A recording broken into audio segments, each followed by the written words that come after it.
Subscribe now. Yan. Hello! Take 2 mga Dre, no? Hindi, kakat ko na lang yung unang part kung saan nawala kasi ako sa camera, guys. Sorry. Okay. Paano ba? Ulitin ko yung pag-intro. Intro. Yun mga Dre, no? Welcome sa Spot Pinoy mga Dre, no? Kumbaga, hindi ko na patatagalin at wala nang paligoy-ligoy pa mga Dre, no? Isa to sa mga OG na vlogger dito sa Canada mga Dre, no? Nagsilbing inspirasyon sa maraming Pilipino at nakapagbigay ng maraming impormasyon mga Dre, no? Yun. Sa mga kababayan natin sa pagpunta rito sa Canada. Walang iba kundi si Jan Tigno. Yun. Hi. Hello! So, hindi ko alam, Rice, kung paano ko sasaluhin yung pagkaka-intro mo na yun. Sobrang bigat. Hindi, totoo naman di ba? Oo, Kasi nga, kayong dalawa, bago pa kayo nag-vlog, Jan was already around vlogging. Yeah. Nauna pa si Jan Tigno sa amin. Wow. Yun. Oo. When did you start vlogging, Jan? Sa Buhay Canada? Buhay Canada content sa akin, sa channel ko, started way back in 2017. Pero paunti-unti na inaaral ko siya ng 2016 until makuha ko yung grip ng vlogging dito sa Buhay sa Canada was 2017. But before me, there was Pinoy first. So most likely halos parehas kaming nag-umpisa, siguro buwan lang kasi that time ako as a vlogger din, 'di ba, sa pagko-content, naghahanap din ako ng pwede kong paresan, yung parang ano yung nagiging team. So, unang type ko Buhay Canada, lumabas si Pinoy. Tapos, nag-uumpisa na rin that time si Emersonic. So, si Emersonic, he is a butcher from Gladstone. Yan. So, tatlo yon. So, until then, unti-unti, nag-meet up hanggang sa, ayun, nakabuo kami ng content ng Buhay sa Canada. Yun yung pinakaumpisa namin. So, napakalayo sa parang sitwasyon ngayon na kapag mag-YouTube ka at taga-Canada ka, yung algorithm, magpapakita sa iyo ng sobrang dami. Sobrang dami na. Even sobrang dami ng content. Sabi mo, classifications, we have the immigration, we have family vlog, yan, kay Carino Family, nandiyan dyan. Ang daming variety of Buhay Canada content na ngayon. Which is sa akin, para sa amin, no, nakakatuwang isipin that we started something, tapos yung iba nagsunuran and gives them inspiration na siguro pagdating namin dyan sa Canada, gagawin din namin to share yung nagiging experience namin. Kasi mas maganda, mas marami. Diba? Aming informasyon na makukuha yung mga tao. Yes, marami. Yeah. Ang maganda doon, yung mindset nila na the more the merrier, 'di ba? Yes, Parang you never felt na naku po, marami na akong kakumpetensya, ganito ganyan. Kasi may ibang ganon 'di ba? Na kunyari parehong pinag-uusapan ninyo or what. Tama nga naman, more information is always. Pero imagine, 'di ba, 3 lang sila dati? Oo, 3. Oo. Tapos ngayon pag nag-type ka ng Buhay Canada, ang dami na. Pati sa Facebook, marami na. Kaya nakakatuwa din kasi at least pagka yung mga gustong pumunta dito sa Canada, madali na lang yung information na makukuha nila, 'di ba? Mamimili na lang sila kung sino panonoorin nila. I think dahil sa inyo 'yan, Jan. Kayo yung naging di ba? Dahil sa may nag-umpisa lang. May nag-umpisa. May nag-umpisa, Yung mga pathway, yan yung mga una yung topics din na kinover. Ang unang nag-cover ng Buhay Canada is the content of Pinoy was kung ano yung totoong nangyayari dito sa Winnipeg. Ano yung pwedeng makita, ano yung daanan, ano yung pwedeng kainan kasi most likely ang viewer is Pilipino So some of them, sabi ni Pinoy, bakit hindi ko ipakita? Meron ba ditong Filipino food? Pwede makakakain ka ba dito ng rice? Marami bang Pinoy dito sa Winnipeg? Yun yung kinover niya that time. So sabi ko, sige nga, susundan ko. Parang nag-collab kami that time. Pinakita namin kung ano yung pwedeng possible na mangyari sa inyo kung nandito ka sa sa Canada, basically sa Winnipeg. So, yan yung unang content. Yan yung unang lumabas na pinagsamahan namin. Then, sabi ko naman, for me, since lumalabas na sa YouTube, my friends, family, tapos yung mga kaibigan, sabi nila, nagme-message. Paano ba pumunta dyan? Ano ba yung mga pathway na pwedeng gawin? Paano kami makakapunta? Ano ba yung mga pwedeng gawin? So, for me, I decided naman, sige, bakit hindi ako mag-express entry? Yeah. Kasi our pathway from before, kasi ibang-iba na yun eh. From before, 2013, ang migration sa Canada was through family sponsorship dito sa Winnipeg. Then, in 2015, lumabas yung Express Entry Program. Diba? Then, from Express Entry Program, ito na yung kinover ko nung 2017 kasi maraming nagtatanong sa akin. Sabi ko, bakit hindi ko na lang gawan to ng content para isahan na lang? Hindi na ako yung paulit-ulit. So, yun din yung ginagawa ko sa kapatid ko na sabi ko, kaysa tanungin nyo ako ng tanungin ng paulit-ulit, sige, lalagay ko to sa YouTube. Panoorin nyo, i-share nyo na lang.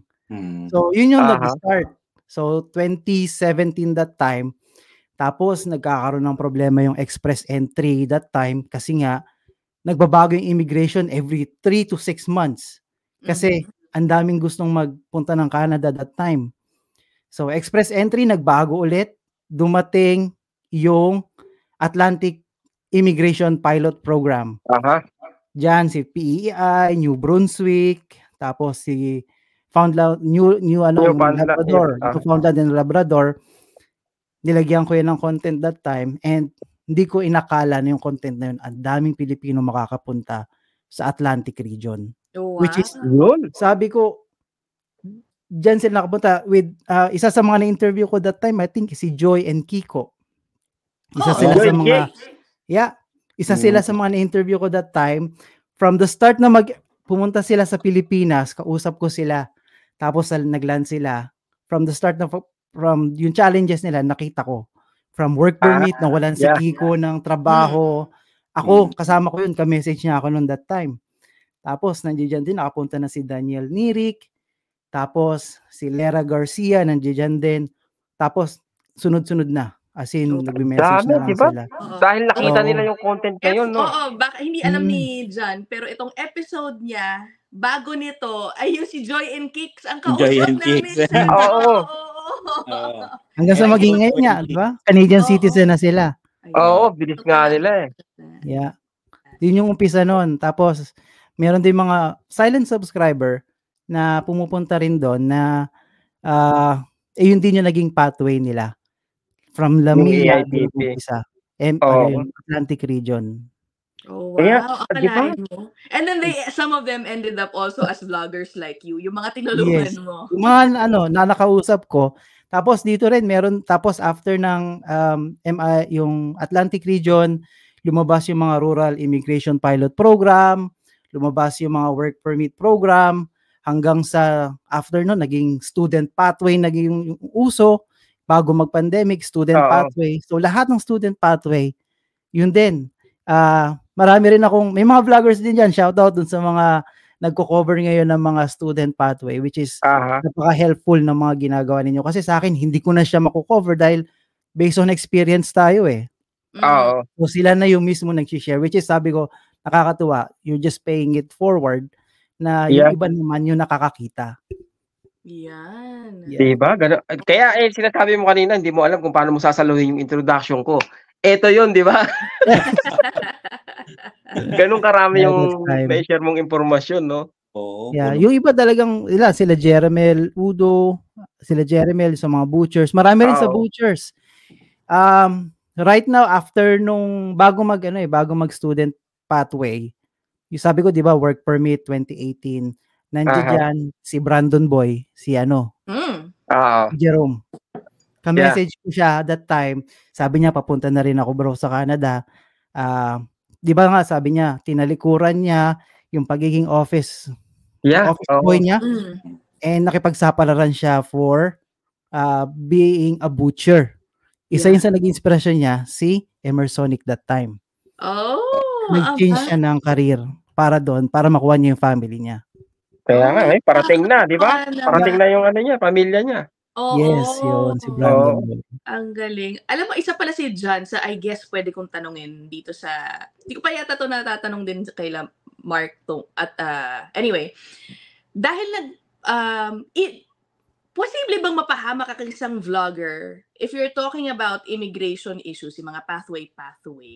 Kasi ako parang iniisip ko dapat pa mag-ingat tayo magbigay ng advice when we're not experts in the field. Since ikaw mas matagal ka na dyan, anong iniisip mo sa... Yung sa akin, yung kinover ko yung immigration. Yeah, magandang question din yan. Kasi nung kinocover ko rin yung mga immigration na yan, ang daming mga comment section na ang daming marami silang alam din. Mas marami silang alam. Doon ko nagagawin yun. Marami rin silang alam. Pero it's for you naman eh. Everything is at the cic.gc.ca. Exactly. Everything is in there. Wala ka namang dapat gawin. Even punta ka ng Canada, basahin mo lang yon. Try to research kung ano yung gusto mong pathway. Nandoon lang din naman lahat eh. For a vlogger, no, kinover ko siya from before, ang ginawa ko lang naman is hinimay-himay ko lang naman na pinadali ko para sa mga nanonood sa akin that time sa madaling paraan na pwede nilang maintindihan. Correct. Yun lang talaga yun. Pero for me, mati-technical lang ang vlogger or ang isang nagko-cover ng immigration if there's an involvement of money. Okay. Kapag tumatanggap ka na ng pera, which is you are not an immigration consultant. You can give the advice. Ito yung checklist. Nasa CIC lang naman lahat eh. Yeah. Wala namang shortcut eh. Nandoon lang din kahit mga immigration consultant, doon lang din naman sila nagbe-base sa kung paano nila iintindihin yun or paano nila lulusutan yung mga pathways na yun eh. Okay. Actually, parang ginagawa ni John, ginagawa din ng news reporter. Hindi naman expert ang news reporter, mga kung ano-anong issue na kanyang nire-report eh. Parehas lang, di ba? Research lang siya. Ang pagkakaiba lang, syempre, bilang vlogger, mag-isa ka lang. There's no cross-checking your report. Kasi kapag reporter ka, editor, producer, etc. Pero, I mean, it's similar in that sense. Okay. Basahin mo lang, yun nasa IRCC. That's it. That's it. Yung iba kasi sa... lang naman yun sa cic.gc.ca. Para sa mga tamad kasi yan. Para sa mga tamad. Go, Mark. Sige, ano yun? Kahit anong tanungin nyo doon sa cic.gc.ca, kahit anong, basta tungkol sa Canada, nandun lahat yun. Yes, nandun sila lahat. Nandun lahat talaga lahat. Bakit meron bang mga incident ng mga vlogger na tumatanggap ng pera in exchange for... Hindi ko alam. I'm not really sure. No, pero magiging technical ka lang if you accepted money from someone na gustong magpa-process sa'yo ng papers if you are not a licensed. Yun lang yung pwede maging cost nun. Pwede kang kasuhan. Okay. Kasi open naman yung information di ba? Nandun na yung information lahat Kumbaga, paano ba pumapasok yung viewers na mga, I mean, alam nila na pwede lang tingnan sa website ng Canada, pero wala silang panahon para hanapin yung gusto nilang malaman, basahin lahat. So, sa YouTube sila lumalapit, di ba?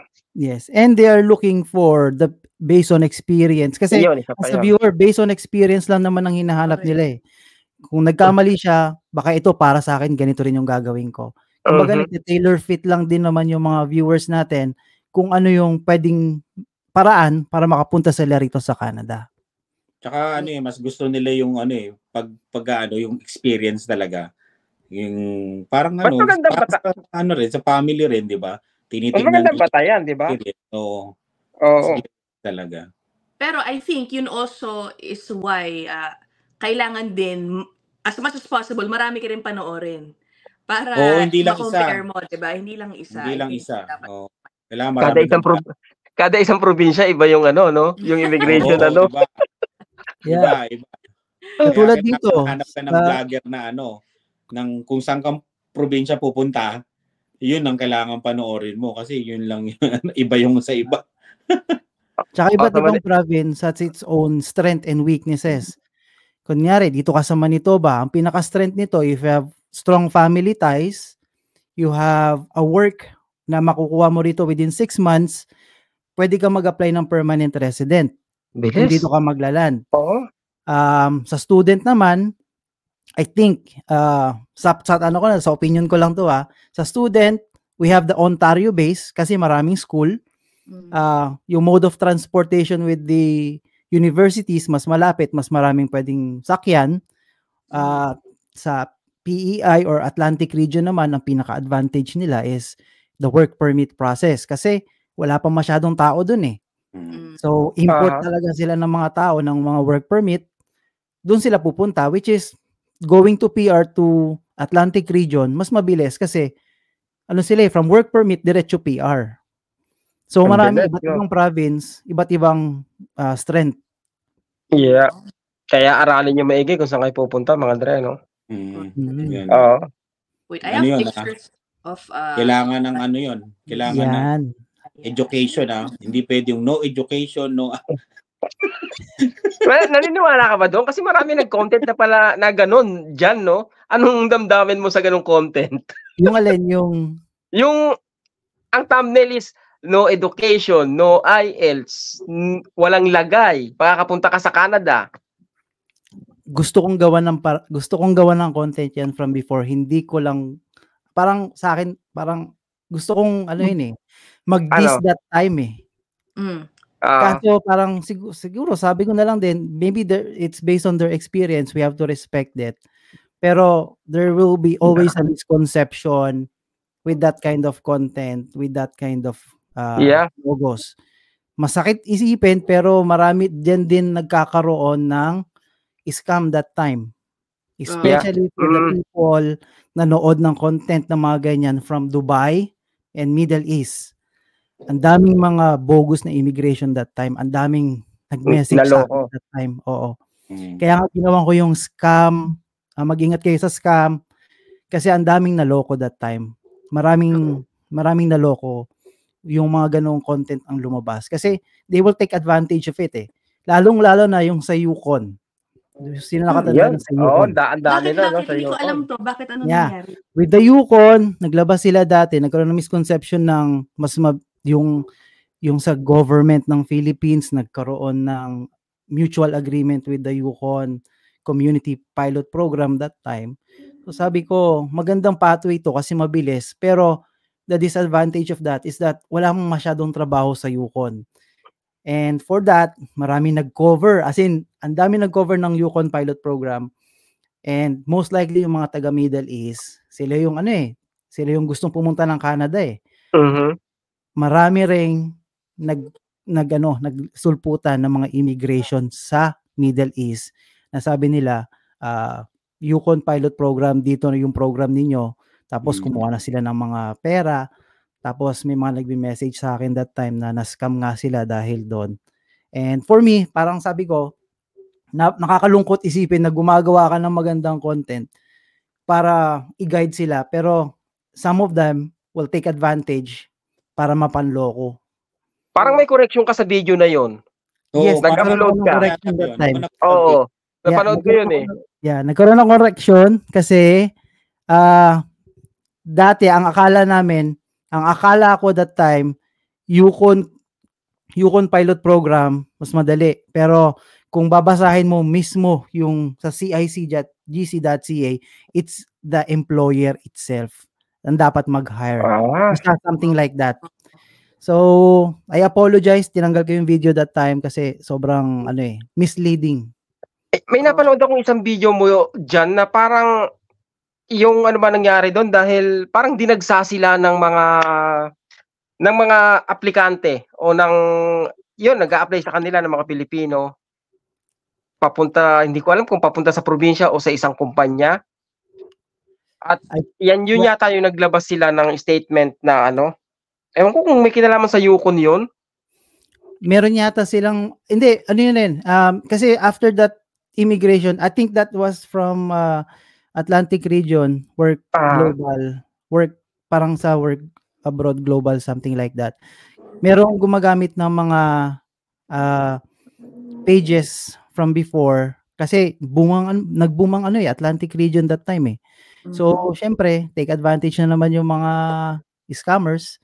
gagawa sila ng sarili nilang page tapos doon papunta instead na direct mismo sa Work Global. I think that time. Okay. Mag-ingat kayo Kaya nga yung ano rin, na-hack din yung account ko nung first Facebook ko. Sobrang na-hack yung account ko doon. As in, nawala lahat yung contacts ko. As in, nawala. Pero I think na-realize na ng mga kababayan natin ngayon na yung mga napanood nila dating content na makakapunta ka ng Canada kahit hindi ka nakapag-aaral, basically. Kasi nga, I think na-realize nila na, kumbaga, ano lang, no, clickbait lang.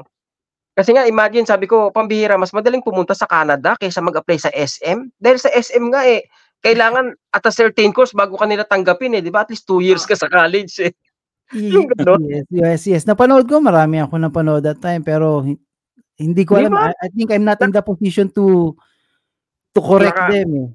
Nakakapikon lang kasi nga parang minamanipulate nila yung tao for the sake of for the sake of views or alam mo yung ganon, parang mahirap magsalita dito, Rice.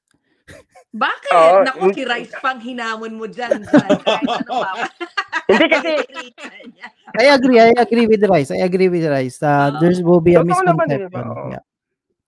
Actually, hindi matagal laging binabanggit ni Rice yan. Pero ako personally, hindi ko alam may specific ba na, may specific yata na content na sinasabi si Rice. But I've not watched it.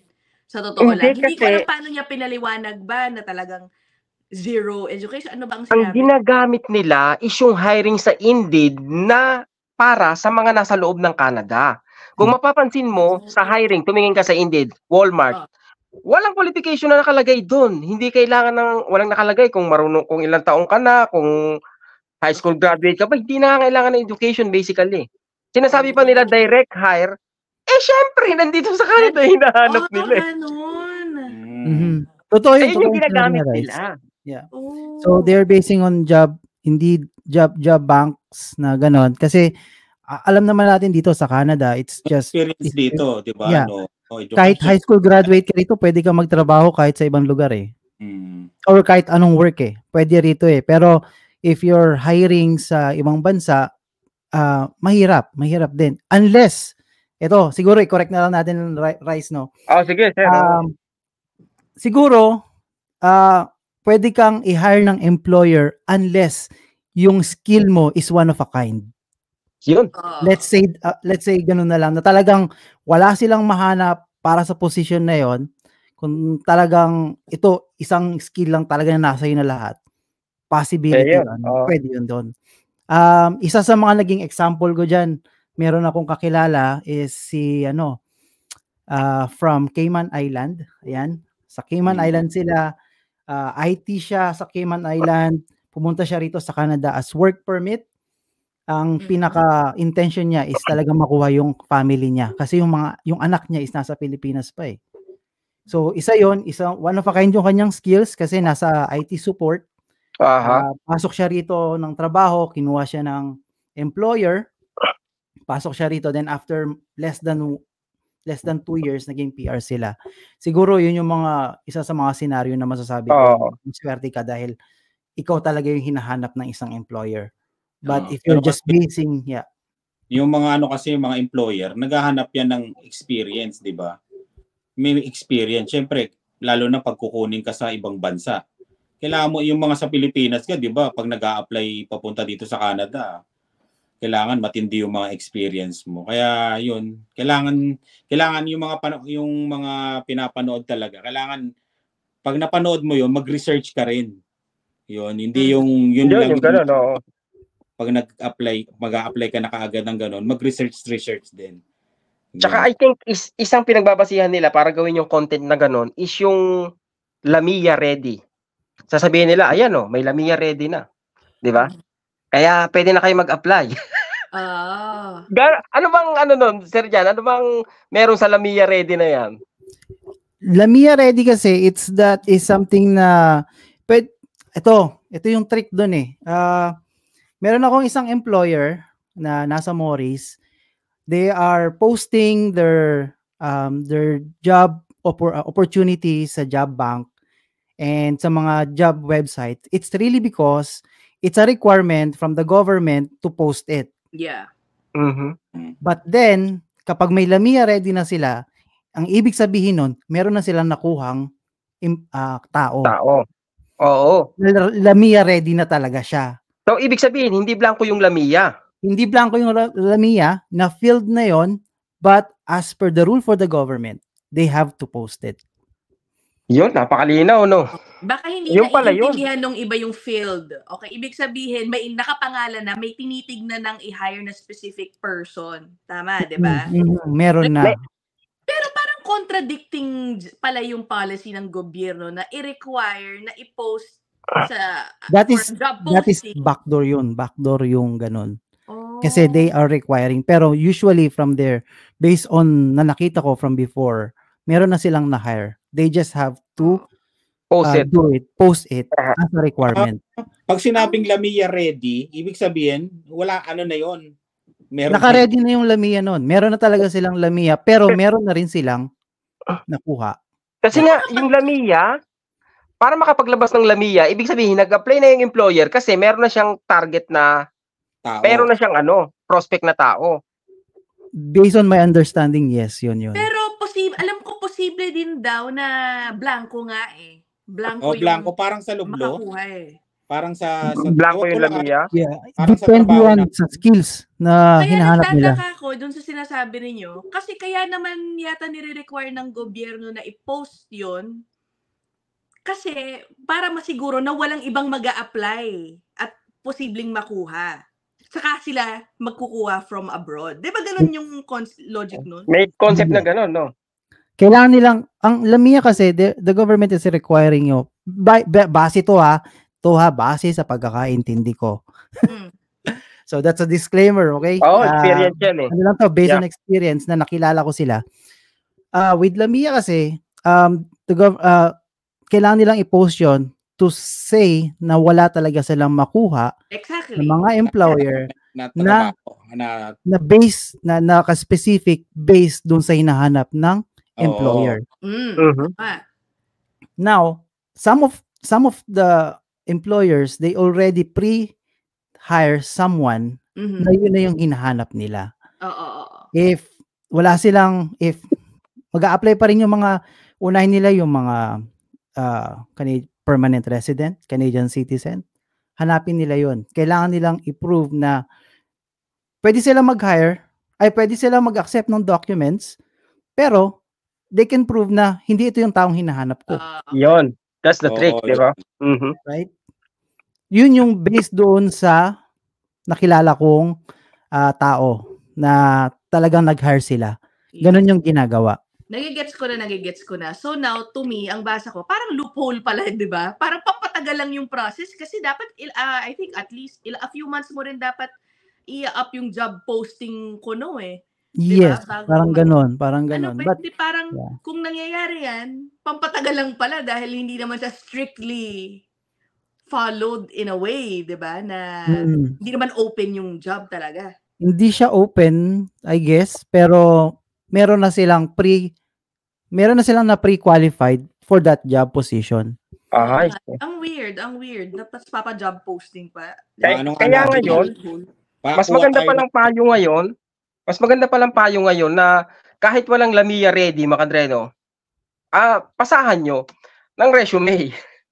Kasi by the time, pag nakita naman ng employer na, okay itong applicant na to, edi gagawin ka ng Lamia para sa yun. Kasi yun ang nangyari. Ayun ang nangyari sa Atlantic region eh. Maraming posting, sabi ko, pasa kayo. And that time, napakaluwag nila when it comes to giving Lamia. Then, hanggang sa, minsan, nandoon na rin yung mga tao na dito na lang tayo mag-apply. Kaya marami nag-apply that time. Kaya maraming na-hire sa Atlantic region. Parang yung style yata doon pag sinabing Lamia ready, may nakaabang na, no? Na pag may nag-apply na pwede na silang kumuha. Yes, parang yes. Based on my understanding, yun. Kailangan natin ng immigration consultant interviewin. Oo nga. Hindi, yan eh. Kumbaga, trick ng siguro, kumbaga, siguro gagawin nga ng employer kasi sumusunod sila sa dapat na gawin, di ba? Sa pinapatubad na batas na kailangang i-post. Yung gano'n. Yes. Requirement nga siya, oo. At least kasi ang dito naman sa Canada, when you're having a documentation, you always have those checklists eh. Yeah. With those checklists, kapag na-comply mo na sa kanya with the proper documentation, you're all good to go eh. Okay. Aba, since nasimulan na natin to, Rice, si John, kayo tatlo pala, baka meron pa kayong ibang mga naalala na mga misleading na content? Meron pa ba yung Lamia Ready, yung No Education, ayan, nakadalawa na tayo. Hindi, naalala ko lang dyan, ididemanda pa ako dahil dyan eh. Oh, really? Hindi, sa bagay, kumbaga, aminado naman ako na, kasi nga, napikon ako sa content eh. Para talagang sa akin, misleading. Sabi ko nga, pinapanood ko siya kasi naghahanap din ako ng pathway para madala rito yung kamag-anak ko. So, in-upload niya yung video, di ba? I hope na, ito baka makatulong. Di ba? Pinanood ko. Tapos, yung binasa niya is yung requirements na hinahanap dito sa loob ng Canada. Di ba? So, mag-apply na kayo kasi Lamia Ready na to, may Lamia na to. Ibig sabihin ng Lamia is kukuha sila ng empleyado sa labas ng Canada. Parang ganun ang dating eh. Yung misconception mga Dre, no? Parang ganun. Pagkatapos, kumbaga, nung nakalagay, yun nga, priority yung nasa Canada, Canadian citizen, or mga PR, mga ganun. Makikita mo na clickbait, tapos sa huli, sasabihin na lang na walang mawawala kung ha-applyan nyo. Di ba? Baka ito na yung inaantay nyo sa awa ng Diyos. Ayun yung ayun yung pamatay yung awa ng Diyos di ba? Pero usually meron naman yan. Most likely, napaka-rare case na pwede ka makakuha ng ganon if you're doing it in rural areas. Rural areas na talagang wala nag-a-apply. Wala nag-a-apply. Yeah. Kasi mayroon naman case yan. Yung no experience lalo na yung no experience, 'di ba? Doon pa lang pwede namang mangyari yung ganon, no? Kaya lang sana maging kumbaga maging transparent, maging honest sa pagsasabi ng dapat, 'di ba? Hindi yung kung ano man yung sinasabi mo ngayon, puro kasinungalingan pala, 'di ba? Ang sa huli is parang binibigyan mo lang ng false hope yung mga tao, 'di ba? Yung parang ganon. Di ba? I agree with Rice. Mga immigration consultant na nanonood sa amin we're open. Message nyo ang Spot Pinoy para talagang linawan na Bigay kayo ng background ninyo para alam namin na immigration Yan, si Kuya Nicky. Tsaka si Kuya Nicky. Opportunity din sa kanila to, di ba? Para kung sakali man, baka... Sino sabi mo dyan? Si Kuya Nicky. Si Kuya Nixon. Yes! Suki ko yun, gusto ninyo. Pero more on education. More on education. Oo, ang disclaimer niya nga lagi, hindi siya immigration consultant. More on education consultant kasi siya. Ito, kwento-kwentuhan lang to Baka Hi, Kuya Nick! Shout out to Nicky. Ayan. Sabihin, nagpipiling immigration consultant kayo. Oo, sabihin niya, nagagaling-galingan na naman ako, mga Andrea. Hindi, you know what? Yeah. Pwede si attorney, hindi pala attorney, yung partner ni Kuya Nick ang immigration. Mick. Si Mick. Message lang kayo. But Para anyway, talagang na binolunteer. Pero kanina may natanong ako kay Jan yung lilipat ng probinsya. Yeah. Yung buhay mo naman, Jan. Yun. Kumusta ba ang buhay? Ang buhay ko, okay naman kami ngayon. Masasabi ko mas okay kami ngayon kesa dati. Kasi, mas talagang medyo talagang, alam mo yung word na luwag-luwag, at least kahit pa paano ramdam. Ako nga, hindi ko alam yan, John. Ikwento mo nga, okay. Naka-LL ka na, nakaka-LS. Magkwento ka na parang hindi ka kakilala at all para malaman nila. Ano yung sinasabi mong lumuwag from the time you arrived in Canada to now or from the Philippines to Canada? From the time we arrived in Canada. Kasi, when we started here in Canada in 2013, kaming mag-asawa pumunta rito. We started our journey dito. Nagtrabaho kami. Talagang naramdaman namin yung yung bottom. We started our work here as a crew sa Tim Hortons. Okay. Tim Hortons crew. Tapos, si wife, halos magkasabay kami. Tapos, nag-aral si wife si Aisha ng healthcare aid. Tapos from there, healthcare aid siya to the point na hanggang I think last year, nakuha niya yung pagiging nurse niya rito sa Canada. It took us 10 years para magkaroon ng isang professional sa amin. Wow. Bakit tumagal ng ganun? Because we choose, kasi syempre gusto mong pagsabayin yung family and career. Okay. But you have to choose one. Kailangan mo umpisahan muna. Kasi ang hirap bumuo ng pamilya while you're creating a career as well. Kasi hindi biro yung budget. Hindi biro yung oras sa pag-aaral, sa pagpaprocess ng papers. Kasi when you have your career, kung gugustuhin mo siya, kailangan mo ng pera eh. May bills ka rin ditong tumatakbo eh. Diba? So that time talagang sobrang dumating din kami sa point na talagang halos walang natitira sa amin. As in zero. That time din, napilitan ako na maghanap din ng ibang trabaho. Yung sideline. Naglinis ako ng mga mailbox. Yung mga naglilinis during snow time. Naglilinis ako noon ng mailbox habang nagtatrabaho ako sa pharmacy. I'm a pharmacy assistant ngayon na nagwo-work. So, that time, full-time ako sa trabaho. Tapos, naglilinis din ako ng, pag nag-i-snow, di ba? Snow. May mga mailbox dyan sa Canada Post. May mga mailbox. Kami naglilinis, naranasan ko maglinis ng mailbox. Yung harap ng mailbox. Kasi di ba may semento yon? Yun, nililinis namin yon. So, for almost 2 years, may part-time job na ganun. For almost 2 years, ginawa ko yon para at least maka-survive araw-araw din. Survive na makadagdag sa family income. Tapos yun, at meron pa, dumating din yung point na gusto namin pagsabayin lahat. Pero, syempre, dumating si Cassie, yung panganay namin. After 2 years, dumating si Clarice, yung pangalawa. Tapos, after 2 years ulit, yung bunso. So, the adjustment, ang hirap. Mahirap mag-adjust while you're building family and you want to go with your career as well. By that time na lumalaki lang yung mga bata, sabi namin, yung journey ni Aisha from being a healthcare aide to becoming a nurse, nakita ko yung hirap, pinagsamaan namin yung hirap noon, even to the point na yung last credit card money namin nandoon, isuswipe na namin. Kasi talagang, wala na, ito na, kung sagad na, ito na, ilagay mo na dyan, kumbaga, all in na tayo dito, na hindi natin alam kung ano yung magiging resulta. Naging nurse siya. Shout out din kay Rafi and Eve. Sila yung naging instrumento sa amin na sabi niya, umpisahan na natin to. Umpisahan nyo na yan, gagabayan ko kayo. There are those people behind the scenes na sila yung naging inspirasyon din namin na sige, kung sila nga naniniwala sa atin, nakakayanin natin, bakit yung sarili natin hindi natin pagkatiwalaan. So, okay na. Ito na yung mga pera, labas lahat ang pera. All in na, kumbaga. All in na, as in all in. Hindi na, wala nang matitira to.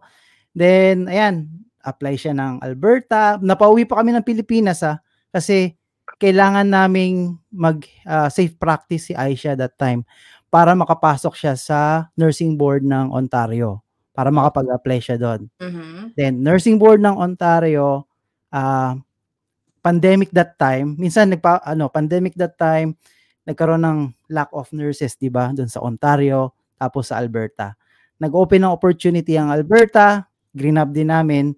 So, at the end of the story, nakuha niya yung pagiging nurse niya sa Alberta, sumabay yung sa Ontario. So, 2 license yung meron siya ngayon. Then, si Manitoba, ang tagal. Ang tagal ni Manitoba that time. So, kung sino yung nakapanood ng video na yon, sobrang stressful yon. As in, nung nakuha niya yung Ontario job niya, yung pagiging Ontario nurse niya, hanap kami ng trabaho sa Ontario, nakakita kami ng work, or nakakita siya ng job sa Hamilton, Ontario.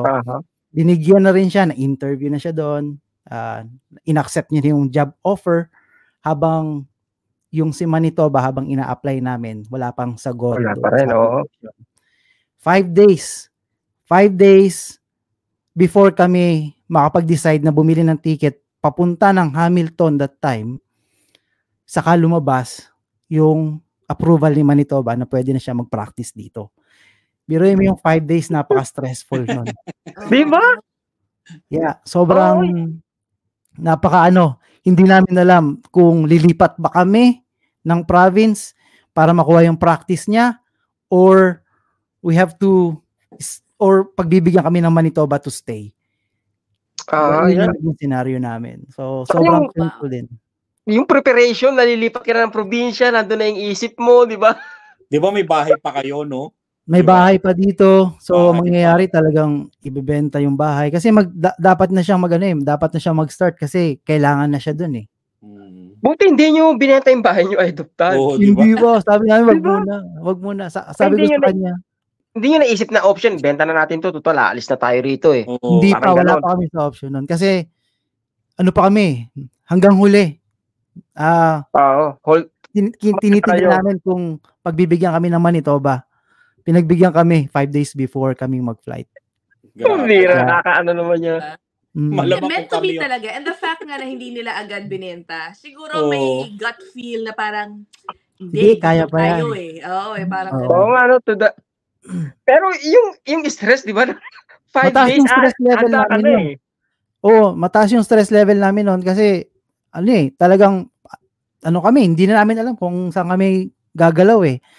And, talagang dasal lang din talaga, at saka tiwala lang din talaga na, sabi ko, hindi, kaya yan. Meron kang 2 lisensya, kaya mong ma-endorse yan dito sa Manitoba. We just have to wait. Hanggang sa last minute. Late na naman ako. Yun, like yung sinabi mula niya. Nung nakapag-practice na si Aisha? Si Aisha, yeah. How has life been? Okay na, sabi mo nga, doon kayo nag-umpisang makaluwag. Everything talagang, kala mo, lahat. Bumuka yung opportunity. Silver lining naman. Bumuka yung opportunity na hindi namin inakala na darating kami sa point na yon. Yung mabayaran mo yung credit card mo, kasi marami being a nurse dito, marami kang opportunity na pwedeng gawin eh. Maraming grant na ibibigay sa'yo, maraming talagang pwedeng papasok. Which is, pagdating hindi ko akalain na itong credit card na to, makli-clear out mo siya. Tapos, in just a matter of no? But it took us 10 years kung Rice. It took us 10 years para tiyagain yun. Na hindi namin alam kung mangyayari pa rin yun. Iwala lang din talaga yung pinanghawakan namin. Wow. Ngayon, yung sinabi ko kay Rice na luwag-luwag, kahit pa paano may natitira na. Yun. Basta yun na yun. Ma-clear mo. Kasi dito naman sa Canada, Buhay Canada is something na if you don't have, kung clear ang credit card mo, kayang-kaya mo yung bills ng bahay, kuryente, tubig, yung tipong may sobra ka na kahit siguro 200 na may natitira sa bank account mo, okay na yun eh. Parang, may natitira pa. Which is yun, wag lang ma-negative. Okay na yun. Masaya na yun eh, di ba? Masaya na yun dito eh. Tapos yung sasabihin nila, puro utang dito, which is totoo naman dito, Canada is puro utang. But then, that is something that you have to manage properly. Matututunan mo yan dito. But, sabi ko nga, sa mga nakakausap ko, Canada will put you down to the point na hindi mo alam bakit yung zero level nandoon. Hindi nila, sa Pilipinas kasi hindi nila maiintindihan yung sinasabi natin na back to zero eh. They won't understand it until they experience it. Kasi yung experience mo sa baba, Dre, yun din yung magiging strength mo kapag para manatili ka. You're going up. Hindi tataas yung ihi mo kasi alam mo yung pakiramdam ng nasa babae. Yeah, totoo. Yun yung talagang sabi namin. Kaya pag may nakikita kaming hindi, totoo. Naranasan namin yan eh. Naranasan namin yan. Kaya naiintindihan namin yung mga nandito na nasa Canada na ito yung pinagdadaanan. Kasi pinagdaanan namin eh. Dumating, yung pinaka-point na hindi ko makakalimutan, dumating yung point na nagbukas kami ng alkansya ni Aisha para bumili ng sahog para sa lugaw. Grabe. Masakit sa loob. Masakit sa damdamin. Talagang gusto ko lang namin makakain. Talagang all out eh. Zero eh. Kasi maraming mga expenses na kailangan bayaran. Kailangan mong hindi naman luho yung nandito eh. We're trying to survive. Trying to survive para makuha mo yung gusto mong buhay. Kasi ang buhay naman na gusto mo, hindi naman mura eh. Exactly. Yeah. It's Mahal not yan. free. Yeah. Wow. Tignan. Ganon yung experience kaya ngayon. Medyo luwag-luwag na kahit pa paano. Yun, no? Pero natutuwa ako kasi may isang naging guest din kami, no? Yung, sino ba to? Yung nurse na galing Pilipinas, no? Kumbaga, yes, si Sweet Pearl. Kumbaga, sinubok din siya to the point na, alam mo yun, yung halos, malapit ka na dong mag-give up ba na, yan, tapos, di ba, pagtapos nun, biglang, buka talaga. Bubuka yung opportunity. Diba? Talagang mas yayakapin mo at mamahalin mo yung pinagdaanan mo. Tapos, you just move it forward, share it forward, or sabi natin pay it forward, doon sa nakakaranas. Kaya, yung naranasan namin, sinishare lang din namin, na be an inspiration to someone na nandoon sa posisyon na alam mo yung pakiramdam. Yeah, yun, no? Na hindi kayo nag-iisa, hindi lang kayo yung dumadaan dyan, di ba? Di ba? Hindi naman puro hirap dito. Hindi naman puro hirap ang mararamdaman mo. Hindi sa una lang naman yan. If you survive, sabi nga ni Aisha, if you survive the hurdle, pababa na yung hurdle na yan. Kung na-reach mo na yung pinakamataas na hurdle at nahirapan ka ron, pababa na yan. Ano na yan? Luluwag na yan para sa mga susunod na pagsubok kasi nakuha mo na yung pinakamahirap eh. Oo, sabi nga nila, pag nasa baba ka na, yung dapang-dapa ka na, babang-baba ka na, wala ka nang ibang pupuntahan eh. Di ba? Pataas naman eh. Pataas naman mga Andreno, kaya yun talaga. Kaya yung mga napapanood ko sa mga YouTube, yan, kay Dre, kay Kila Mark, and even sa mga ibang mga vloggers na buhay Canada, na-experience din namin yan. Kaya salute din sa inyo sa pag-share and the courage doon sa pag-share ng experience na yon. Kasi hindi lahat ng taga-Canada, hindi lahat ng taga-buhay Canada is have the courage to share and sabihin nila kung ano yung pinagdadaanan nila. Correct. Kaya salute din sa mga buhay Canada vloggers dyan na alam mo yung may mukha na pwedeng i-share.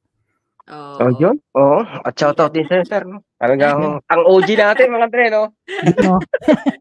Based on experience lang naman tayo. Ang maganda kay John, talagang aminado siya na yung mga galing Pilipinas, halimbawa na sinasabi nga sa Canada, puro utang, halimbawa, o ano ba yan, nagiging alila kayo dyan, yung mga nababasa ko minsan. Nalulungkot ako pag yun na naririnig ko. Hindi talaga nila kasi naiintindihan the difference in life here and in the Philippines din eh. Kaya nga marami rin nagsasabi na yung mga nagme-message din sa amin na yung buhay ng Canada at saka buhay ng US, parehas lang din yan. Yung sabi nila na akala nyo madali din ang buhay sa US, hindi, parehas lang din daw yung buhay ng Kaya yun, talagang may utang dito, kami nga baon di ba? Itong bahay, magkano to? May utang to, baon. Papayag ba kayo sabihin na yung mga nanlalait sa Pilipinas, ano bang buhay nila doon? Di ba sila naguhulog ng bahay? Nakahiga sa pera. Naguhulog ng kotse. Nakahiga sa pera. Oo, diba? Iba lang yung experience talaga. Bahay nila at nangungutang. Ano ba masasabi nyo sa, kumbaga, alipin ng pangarap di ba? Tama ba? Maganda bang pakinggan? Lately, di ba? Mga alipin.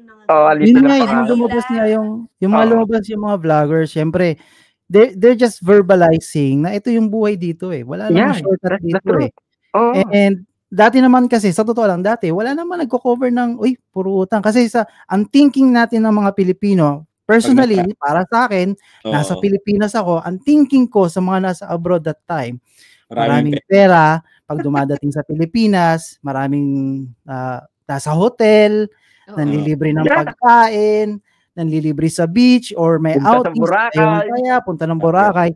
Yun yung thinking ko. Bata ako noon eh. Sabi ko, ang ganda naman ng buhay nila. Tapos, sumasakay sila sa aeroplano, nagbabalikan dito sa Pilipinas.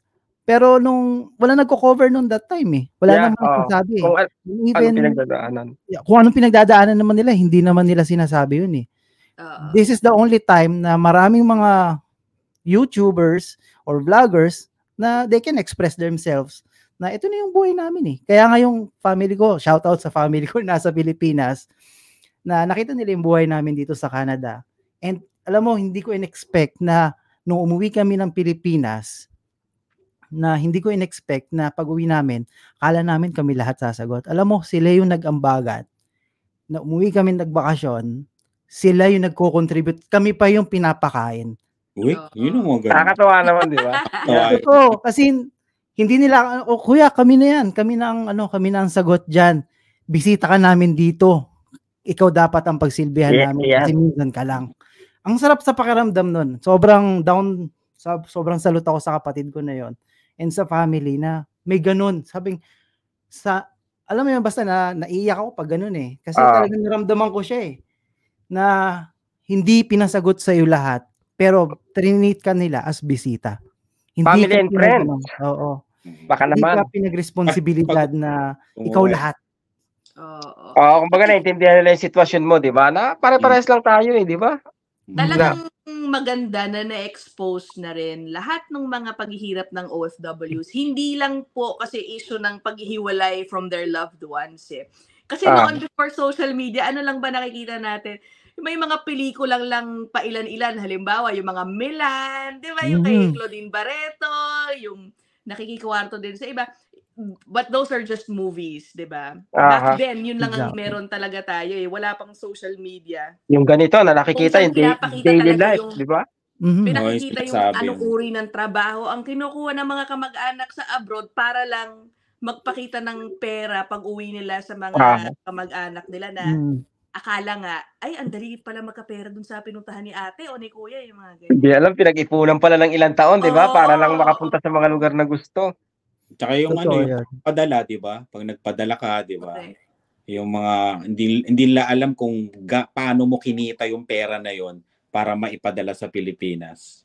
Naalala ko dati nakabasa ako ng comment na kung saan, parang naasar sa akin sa content ko. Kasi nga, yun nga puro reklamo daw ako, tapos parang uwi ka na lang ng Pilipinas. Yung pinapakita ko is discouraging raw. Sabing ganun. Sabi ko, baka hindi ako yung vlogger na hinahanap nyo kasi ako mahirap ako yung dumating ako dito, wala naman kami, di ba? Baka mayaman kayo, kaya hanap kayo ng vlogger na mayaman, di ba?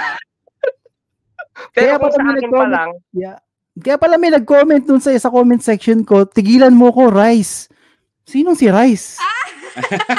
Parang naging naging verb na si Rice ha. Sabi ko, tigilan mo po kami, Sir Rice Velasquez, kayo po yan. Teka, sino si Rice? O di nga, ito pala. Reklamador. Reklamo ka napunta sa comment section ko. Maraming kasi nagko-comment kay Rice na puro ka reklamo sa Canada. Reklamador. Uwi ka na lang ng Pilipinas.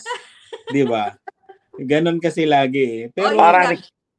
Pero to be clear, I think Rice is he chooses Canada for now, 'di ba? Gusto niya mag-retire sa Pilipinas, pero kung magkakakitaan, Canada is, it's a good place, 'di ba? Oo.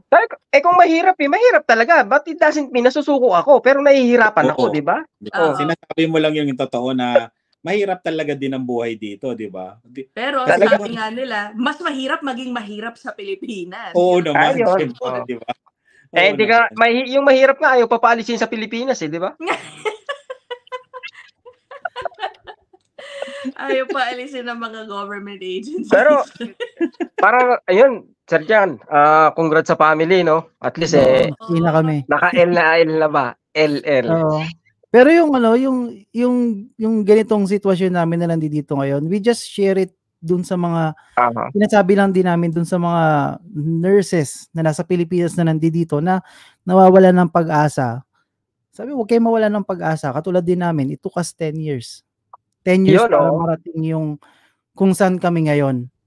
Dahil kami, naghirap din talaga kami. Nag-struggle din. Challenges, sobrang dami. Pero at the end of the day, kung alam mo lang yung destination or yung goal na gusto mong makuha, it's really about those journey na pagdadaanan mo that will make you humble enough na pag na-reach mo yung tuktok, na-reach mo yung point na ito na yung goal mo, malapit na, pwede mo siyang ma-share at pwede mo silang maintindihan kung nasa doon sila sa sitwasyon kasi napagdaanan mo. It's really about those journey na kami nung journey namin, ang dami naming nakitang mga tao, marami kaming nakilalang mga tao that help us to grow to reach that destination. So don't burn bridges talaga. Yung journey naman, hindi naman yan diretso lang, di ba? Paliko-liko yan. Kaya, every time, yeah. Hindi yan maganda. Pero Ano bang sabi? If you're doing it the easy way, you might be doing it parang the wrong you're way. doing it the wrong way. Di ba? Oo. Lagi namin pinag-uusapang mag-asawa yan. Every time na nasa sasakyan kami, nagba-backtrack kami, halos siya, naiiyak siya lagi. Which is, yun yung journey. Talagang never-ending Walang shortcut, no? topic. Yeah, never-ending topic namin. Walang shortcut. Kailangan mong ma-experience. Correct. You have to go through it. Mm-hmm. Sabi ko nga diba sa mga videos, it's always a lesson to be learned that is to be shared. Para sila rin is ma-inspire na if this person did it, kaya rin natin. Kaya yan. Teka muna dyan. Ano ba yung, ba't ba kayo umalis pala ng Pilipinas? Ano ba yung buhay na iniwan nyo dun? Ako, I'm a pharmacist by profession dun sa Pilipinas. Tapos si Aisha is also a nurse.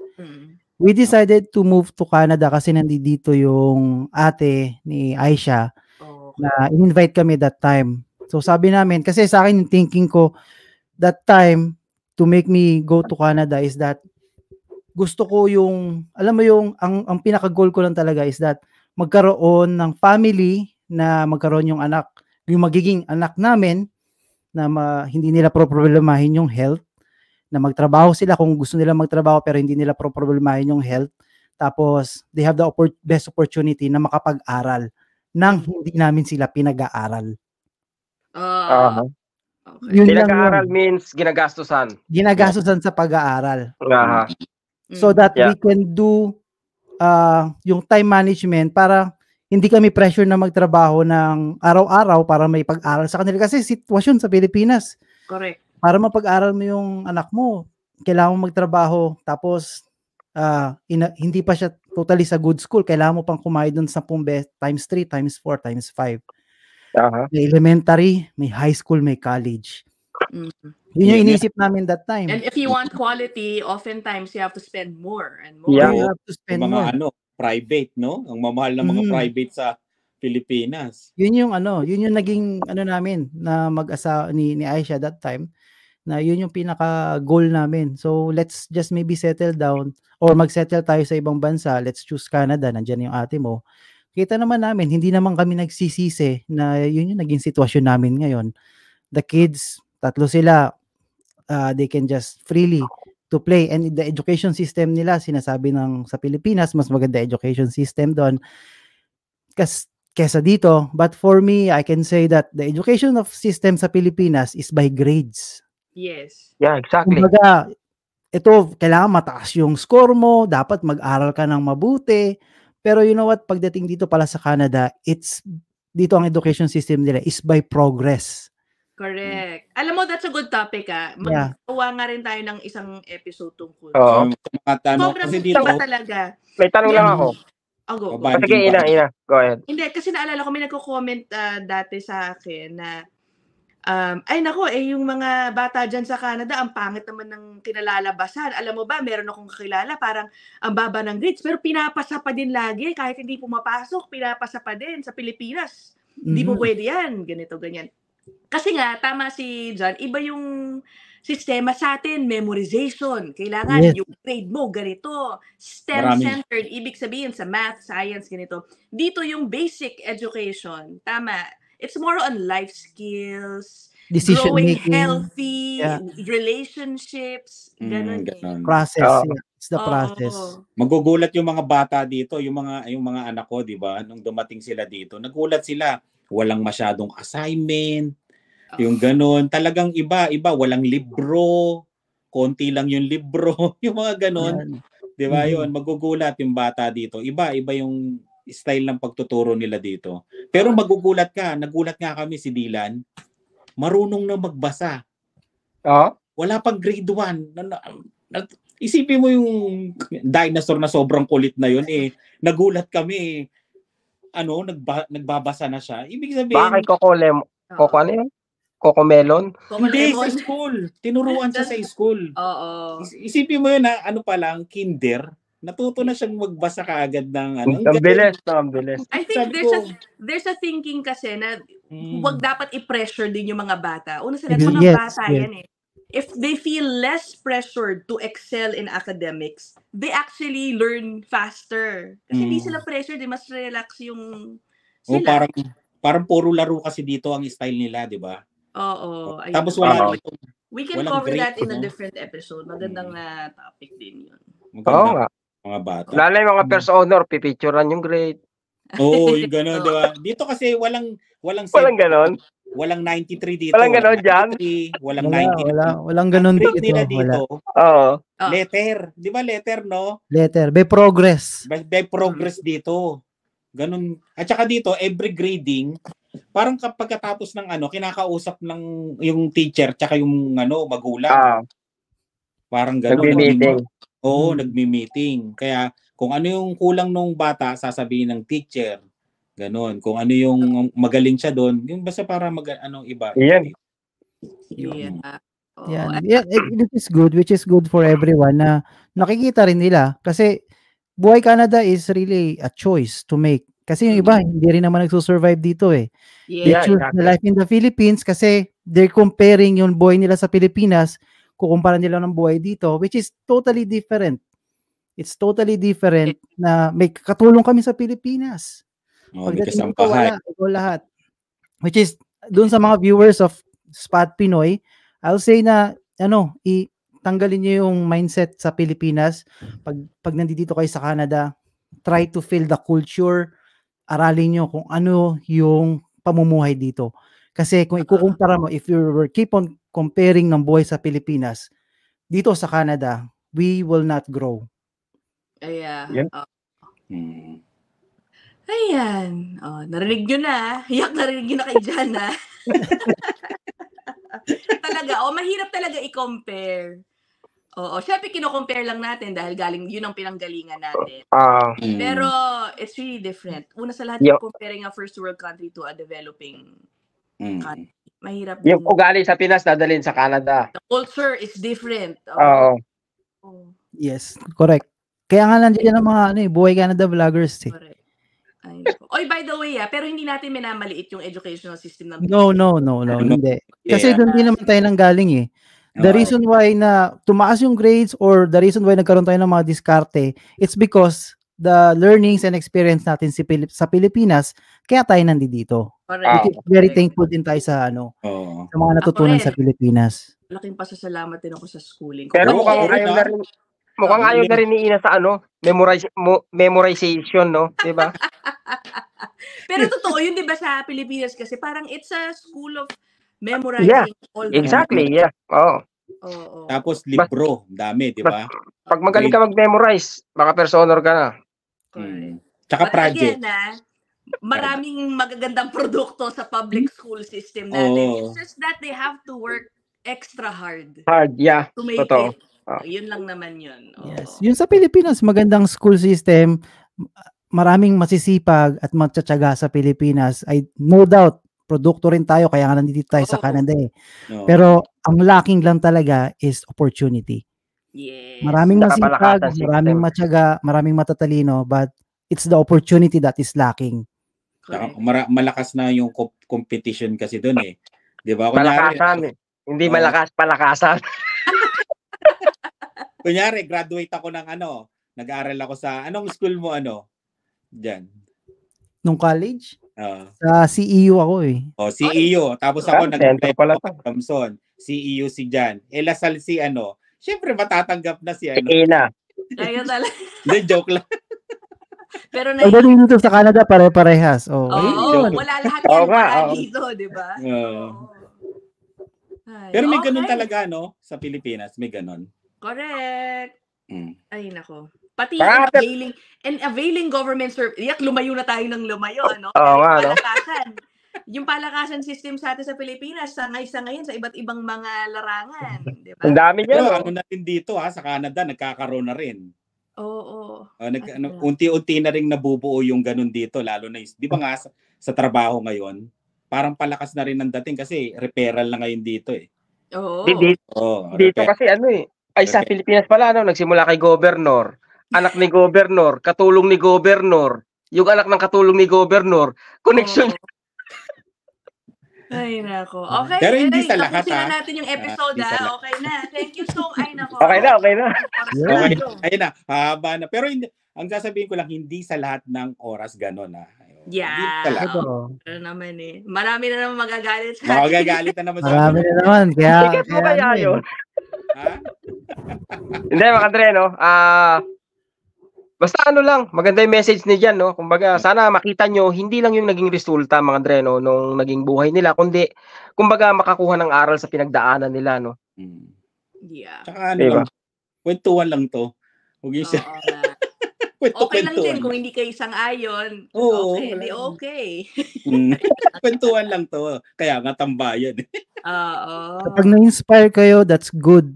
Kapag medyo naging off kayo, then that is your opinion and we respect that. Yan. Ang bait din dyan, ano? Thank you for watching. Ganun na lang yun. Wala tayo minsan